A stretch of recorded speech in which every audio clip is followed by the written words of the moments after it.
Hi అండి, నమస్తే. Welcome back to Shri Pratul. ఇది మన సికింద్రాబాద్ బొల్లారంలో ఉన్నటువంటి రాష్ట్రపతి నిలయంలో భారతీయ కళా మహోత్సవం 2024. ఈ కళా మహోత్సవం వచ్చేసి సెప్టెంబర్ 29న మన రాష్ట్రపతి గారైనటువంటి ద్రౌపది ముర్ము గారిచే ఓపెన్ చేయబడింది. ఈ భారతీయ కళా మహోత్సవం అక్టోబర్ 6 వరకు కొనసాగుతుంది. టైమింగ్స్ వచ్చేసి మార్నింగ్ 10 AM నుంచి నైట్ 8 PM వరకు. ఈ భారతీయ కళా మహోత్సవం వచ్చేసి తూర్పు భారతదేశపు గిరిజనుల హస్తకళలు, అలానే వాళ్ళు జీవించే జీవన శైలి ప్రదర్శించబడుతున్నాయి. అలానే ఈ ప్రదర్శనలో వాళ్ళు చేసినటువంటి వస్తువులు అమ్మకానికి పెట్టారు. ఈ ప్రదర్శనకు వెళ్ళడానికి ఎంట్రీ ఫ్రీ. కాకపోతే దీని లోపలికి వెళ్ళడానికి టికెట్స్ ని ఆన్లైన్ లో కానీ లేకపోతే ఇక్కడికి వచ్చిన తర్వాత సెల్ఫ్ గా అయినా కూడా తీసుకోవచ్చు. చూడండి, ఇక్కడ కంప్యూటర్స్ కనిపిస్తున్నాయి కదా, ఇప్పుడు దీంట్లోనే టికెట్స్ తీసుకోవాలి. అది ఎలానో ఇప్పుడు నేను తీసి చూపిస్తాను. దీంట్లో మనం వెళ్తున్నటువంటి టైమింగ్, అలానే మన పేరు, మన ఫోన్ నెంబర్, మనతో పాటు ఎంతమంది అయితే వస్తున్నారో సందర్శకుల సంఖ్య, మన రాష్ట్రము, అలానే మన జిల్లా సబ్మిట్ చేసి క్లిక్ టు ప్రింట్ చేసిన తర్వాత ఇలా వస్తుంది. ఇప్పుడు మళ్ళీ క్లిక్ హియర్ టు ప్రింట్ చేసిన తర్వాత టికెట్ వస్తుంది. ఇదంతా టికెట్ ఎలా తీసుకోవాలో తెలిసిన వాళ్ళ కోసం కాదండి, తెలియని వాళ్ళ కోసం చెప్తున్నాను. ఇప్పుడు ఈ టికెట్ తీసుకుని ఎంట్రీ దగ్గరికి వెళ్ళడమే. ఈ టికెట్ మీద అలౌడ్ ఐటమ్స్ ఏమేమి ఉన్నాయంటే umbrella, mobile phone, wallet, purse, hand bag, water, చిన్న పిల్లల కోసం మిల్క్ బాటిల్. కేవలం ఇవి మాత్రమే లోపలికి తీసుకెళ్లడానికి అనుమతి ఉంది. చూడండి, ఇప్పుడు మేము లోపలికి వచ్చేసాము. ఇక్కడికి వచ్చే వాళ్ళు అంబ్రిల్లా తీసుకొచ్చుకుంటే చాలా ఉపయోగపడుతుంది. ఈ ప్రదర్శన చూడడానికి స్కూల్ పిల్లలు చాలా మంది వచ్చారు. ఫస్ట్ టైం అండి ఇక్కడ నన్ను కొంతమంది సెల్ఫీ అడిగారు.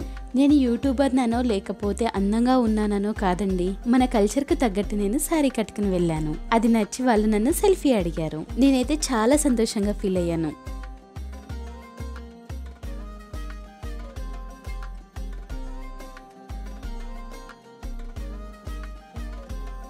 చూడండి, వీళ్ళు హ్యాండ్స్తో చేసినటువంటి ఈ వస్తువులు ఎంత బాగున్నాయో. మీరైతే ఒకసారి తప్పకుండా ఈ ప్లేస్ని విజిట్ చేయండి. అలానే మీ ఇంట్లో ఉన్నటువంటి చిన్నపిల్లల్ని తప్పకుండా తీసుకురండి. చూడండి, ఇదే మన రాష్ట్రపతి నిలయం. నేనైతే ఫస్ట్ టైం అండి ఇలాంటి ప్లేస్ని విజిట్ చేయడం.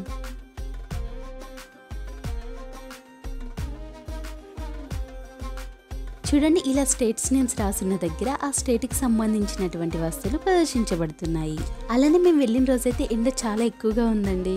ఈ ప్రదర్శనలో కొన్ని వస్తువులు అయితే నాకు చాలా బాగా నచ్చినాయండి. మనలో మన మాట, ప్రైస్ విషయానికి వస్తే కొంచెం ఎక్కువగా అనిపిస్తున్నాయి.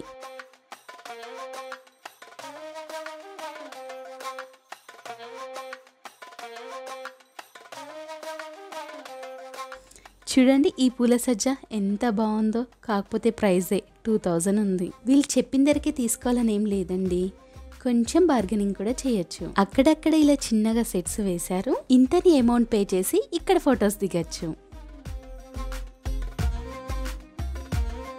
ఈ ఫ్లవర్స్ బొమ్మల్ని చూసారా, ఇవన్నీ ఉలెన్ తల్లినటువంటివి. ఇవైతే కలర్ఫుల్గా చాలా బాగున్నాయి.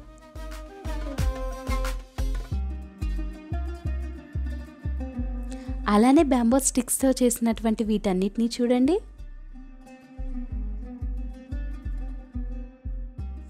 వీటిని దేనికోసం యూజ్ చేస్తారో నాకైతే తెలియదండి. ఒకవేళ మీకేమైనా తెలిస్తే కామెంట్ చేయండి.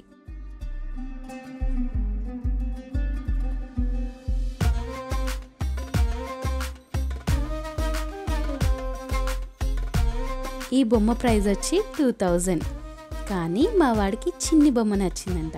దీని ధర వచ్చి 500.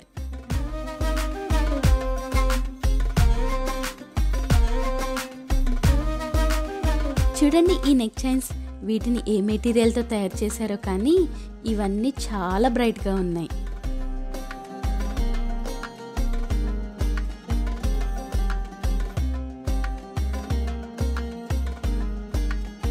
చూడండి, వీళ్ళు ఆ సెట్లో ఎంత సంతోషంగా ఫోటోలు దిగుతున్నారో.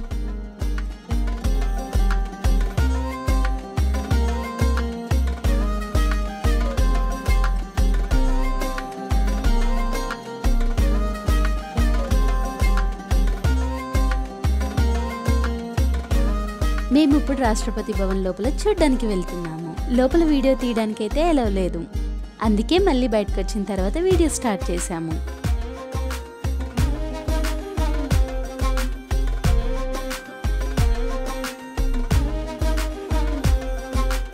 కొద్దిసేపు ఇక్కడ సమయాన్ని గడిపి ఆకలి వేస్తుందని ఫుడ్ కోర్ట్ దగ్గరికి వెళ్తున్నాము.